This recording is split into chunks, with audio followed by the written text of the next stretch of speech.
خاله من میخوام که شما بیاین و با ما زندگی کنین. آخه درست نیست تنها زندگی کنید. پسرم من یه عمر تنها زندگی میکنم. به تنها زندگی کردن عادت دارم. اون که درسته، ولی وقتی حالتون خوب شد دوباره برگردین خونتون. آخه الان دارین درمان میشین و نباید تنها بمونین. اصلا درست نیست خاله. درمان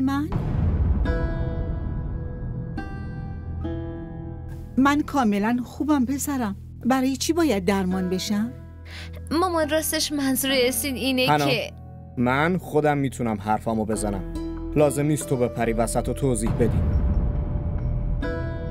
خاله منظورم اینه که تا وقتی بیماریتون تموم نشده میتونین با ما زندگی کنین. بیماری؟ آره راستش حنا اینو به هم گفته بود که به خاطر بیماریتون همه چی رو زود فراموش میکنین. نگفتم نه. حنا من چه بیماری دارم؟ به من بگو بدونم. خاله شما تومور مغزی ندارین؟ چی؟ این چه حرفیه؟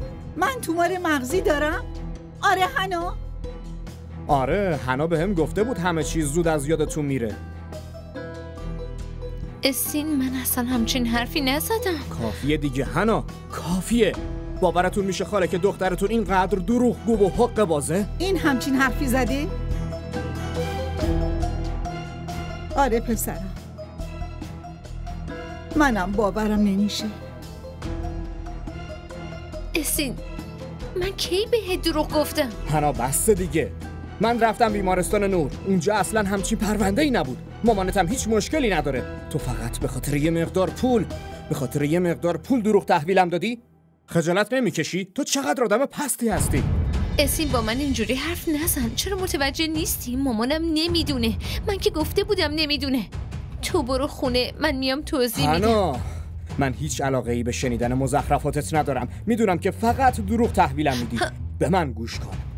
تا وقتی سر عقل نیومدی همینجا بمون. هر وقت که عاقل شدی اون وقت به فکر خونه اومدن باش. اسین وایسا گوش بده. یه لحظه گوش بده. اگه به هم فشار بیاری پس باید بریم خونه و با هم حرف بزنیم. من اینجا نمیمونم. بیا بریم. اگه تو با من بیای یا من یه دقیقه دیگه اینجا باشم ازدواجمون همین الان واسه همیشه تموم میشه. همینجا بمون.